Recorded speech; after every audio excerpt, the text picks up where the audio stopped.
प्यारे बच्चों, कक्षा 10 की हिंदी काव्य का जो आपका पहला पाठ है, मैं उसका आपको तीसरा पैराग्राफ समझाऊंगा।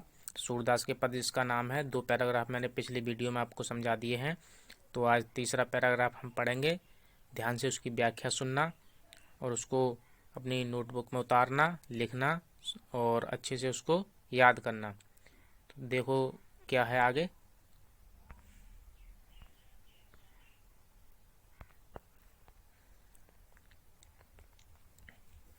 किलकत कान घुटुरवन आवत, मन में कनक नंद के आंगन बिंब पकड़वे धावत। कबहु निरख हरि आप छाया को करसो पकड़न चाहत।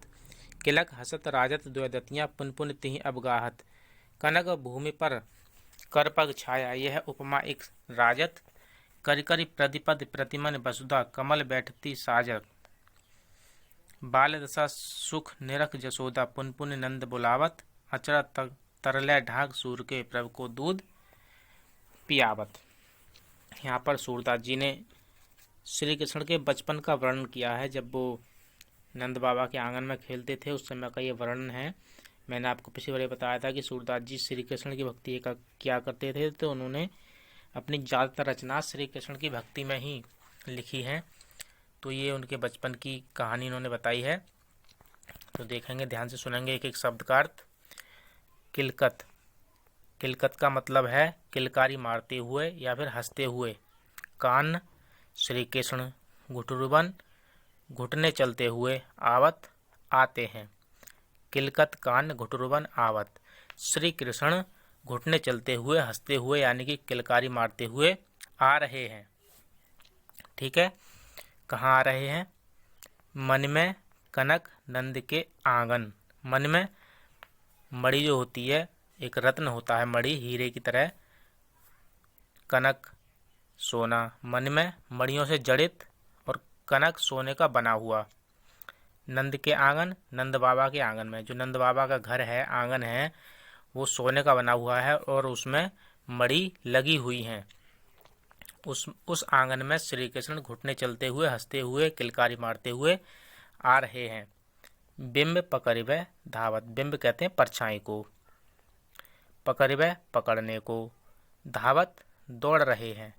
जो सोने का आंगन है और जो उसमें मड़ियाँ लगी हुई हैं, उसमें श्री कृष्ण अपनी परछाई को, जो मड़ियाँ हैं उनमें उनकी परछाई दिखाई दे रही है, उस परछाई को, उस बिंब को पकड़ने के लिए दौड़ रहे हैं।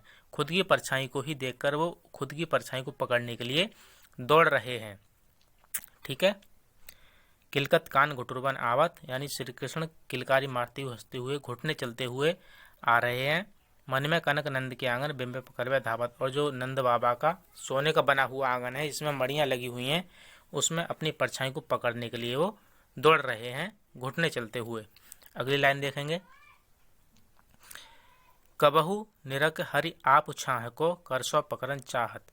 कबहू कभी कभी, निरख देखकर, हरि श्री कृष्ण, आप अपनी खुद की छाह को, परछाई को, और कभी कभी वह अपनी खुद की परछाई को देखकर। करसों, कर कहते हैं हाथ को, सो का मतलब है से, हाथ से, पकड़न पकड़ना, चाहत चाहते हैं। और श्री कृष्ण कभी कभी तो अपनी ही परछाई को देखकर उस आंगन में, उन मड़ियों में अपने हाथ से उसे पकड़ना चाहते हैं कि ये क्या चीज है, मैं इसे पकड़ लूं। अगली लाइन देखेंगे।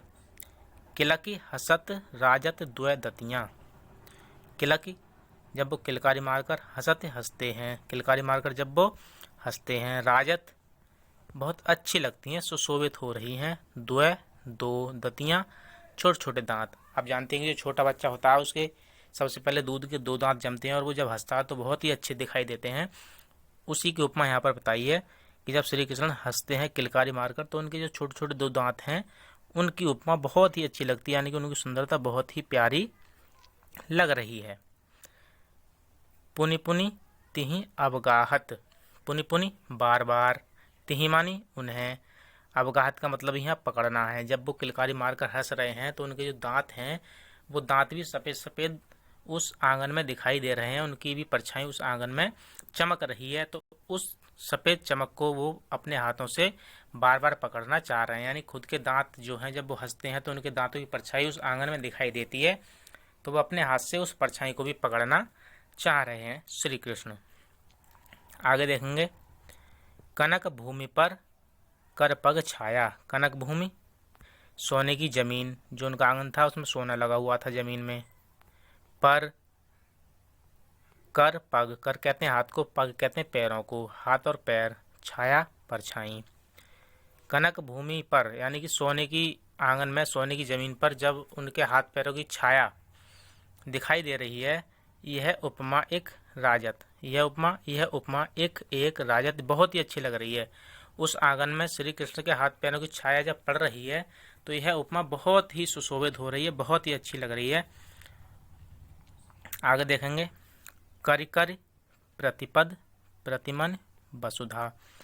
करिकर प्रतिपद, प्रत्येक हाथ और प्रत्येक पैर, करिकर प्रत्येक हाथ, प्रतिपद प्रत्येक पैर, प्रतिमन प्रत्येक मणि में, जो आंगन में मणि लगी हुई हैं, वसुधा पृथ्वी पर। ठीक है, करिकर प्रतिपद प्रतिमन वसुधा, कमल बैठकी साजत। यहाँ पर इसका अर्थ ध्यान से सुनेंगे। कमल बैठकी, कमल की एक तरह से बैठक, जो कमल का फूल होता है, साजत बहुत अच्छी लग रही है। इसका लाइन का पूरा सुनेंगे एक बार, तब समझ में आएगा। कर कर प्रतिपद प्रतिमन वसुधा, श्री कृष्ण के प्रत्येक पैर और प्रत्येक हाथ की जो परछाई हैं वो प्रत्येक मणि में ऐसी लग रही है जैसे पृथ्वी ने अपने कमल खोल दिए हैं और उसमें श्री कृष्ण को बिठा लिया है। जो मणियाँ लगी हुई हैं वो पंखुड़ियों के समान लग रही हैं और प्रत्येक पंखुड़ी में उनके हाथ पैरों की परछाई ऐसी लग रही है जैसे पृथ्वी ने एक कमल का फूल खोल दिया है और उस कमल के फूल में श्री कृष्ण जी बैठ गए हैं। आंगन की तुलना कमल से की है और जो उसकी पंखुड़ियाँ हैं उसको मणि के रूप में बताया है यहाँ पर, कि पृथ्वी ने जो एक कमल का फूल ऐसा बना दिया है, ऐसा लग रहा है जैसे कमल के फूल पर श्री कृष्ण जी बैठे हैं और उसकी पंखुड़ियों में उनकी आभा प्रदर्शित हो रही है, उनके हाथ पैरों की। ये है यहाँ पर देखेंगे, करिकर प्रतिपद, प्रत्येक हाथ और प्रत्येक पैर की प्रत्येक मणि में ऐसी परछाई बन रही है, ऐसी प्रतिबिंब बन रहा है, ऐसा लग रहा है जैसे पृथ्वी ने एक ऐसा कमल खिला दिया हो और उस कमल में श्री कृष्ण बैठ गए हों। आगे देखेंगे, बाल दशा सुख निरख जसोदा। बाल दशा अपने बच्चे की उस स्थिति को देखकर, निरख का मतलब देखकर, सुखी होती है जसोदा, जसोदा माँ, और उस आंगन में खेलते हुए अपने बच्चे को देखकर बहुत ही प्रसन्न हो रही है यशोदा माँ, बहुत ही खुशी प्रकट कर रही हैं और पुन पुन बार बार नंद बाबा को बुला रही हैं, आवाज़ दे रही हैं, और वो बार बार नंद बाबा को आवाज़ दे रही हैं कि आओ और देखो अपना श्री कृष्ण किस तरह से खेल रहा है और कितना अच्छा वो लग रहा है। बार बार वो ये दिखाने के लिए नंद बाबा को बुला रही हैं। अगली लाइन देखेंगे, अचरा तरले ढाक। अचरा आंचल, साड़ी का पल्लू जो होता है, तर उसके अंदर या नीचे, ले ढाक ढक कर, और अपने आंचल के नीचे ढककर, सूर के प्रभु, सूरदास श्री कृष्ण को कह रहे हैं कि मेरे प्रभु जो हैं श्री कृष्ण को दूध पियावत, और उनको वो दूध पिलाने लगती हैं और अपने आंचल के नीचे उन्हें ढककर श्री कृष्ण को दूध पिलाने लगती हैं। कौन? यशोदा माता। तो इसका मैंने आपको एक बार और अर्थ बता देता हूँ। किलकत कान घुटुरबन आवत, किलकारी मारते हुए, किलकत कान घुटुरबन आवत, किलकारी मारते हुए श्री कृष्ण घुटने हुए चलते हुए आ रहे हैं। मन में कनक नंद के आंगन बिंब पकड़वे धावत, और नंद बाबा का जो आंगन बना हुआ है वो सोने का बना हुआ है और उसमें मड़ियाँ लगी हुई हैं, तो उसमें अपनी परछाई को देखकर वो अपनी परछाई को पकड़ने के लिए दौड़ रहे हैं। कबहु निरख हरि आप छाह को करसो पकड़न चाहत, और कभी कभी वो अपनी परछाई को उस आंगन में देखकर अपने हाथ से पकड़ना भी चाहते हैं कि ये क्या चीज़ है, मैं इसे पकड़ लूँ। किलक हसत राजत द्वदतियाँ, पुन पुन तिहि अवगाहत। जब वो किलकारी मारकर हंसते हैं तो उनके छोटे छोटे दूध के सफ़ेद 2 दांत उस सोने और मड़ियों में इस प्रकार चमकते हैं और उनकी अलग ही एक शोभा बनती है।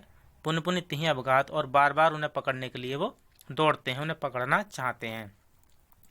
कनक भूमि पर कगपग छाया, और जो उनके आंगन की जो भूमि है वो सोने की बनी हुई है, उसमें उनके हाथ पैरों की छाया कैसी लग रही है? यह उपमा एक राजत, और उसकी उपमा बहुत ही अच्छी लग रही है। यानी कि श्री कृष्ण जब उस आंगन में घूम रहे हैं घुटने चलते हुए, तो उनकी जो परछाई है बहुत ही अच्छी दिखाई दे रही है। करी करी प्रतिपद प्रद्युमन वसुधा कमल बैठती साजक।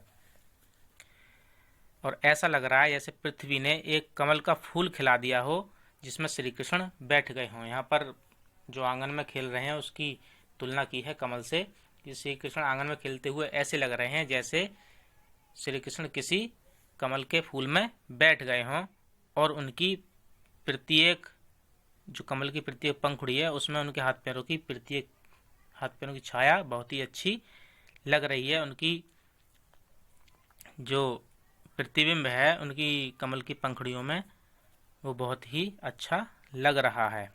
बाल दशा सुख निरख जसोदा पुन पुन नंद बुलावत। और अपने बच्चे की इस स्थिति को देखकर यशोदा माता बहुत ही प्रसन्न हो रही हैं, बहुत ही खुश हो रही हैं, और बार बार नंद बाबा को उसे दिखाने के लिए बुला रही हैं। अचरा तर ले ढाक सूर के प्रभु को दूध पियावत। और थोड़ी देर बाद फिर अपने आंचल के नीचे श्री कृष्ण को ढककर अपना दूध पिलाने लगती हैं। और यहाँ पर सूरदास जी ने कहा है सूर्य के प्रभु अर्थात मेरे प्रभु श्री कृष्ण को वो दूध पिलाने लगती हैं। तो बच्चों मैंने इस पूरे का आपको अर्थ बता दिया है। ये 3 आपके आज समाप्त हो गए हैं, और मुझे ऐसा लग रहा है कि आप बिल्कुल भी इसको वीडियो को नहीं देख रहे हैं, ना ही किसी बच्चे का कोई मैसेज आ रहा है, ना ही किसी का कोई क्वेश्चन आ रहा है। तो उसमें पूछते रहा करें। और यूट्यूब पर भी चैनल बना दिया है, आप चाहो तो यूट्यूब पर जाकर वीडियो देख सकते हो।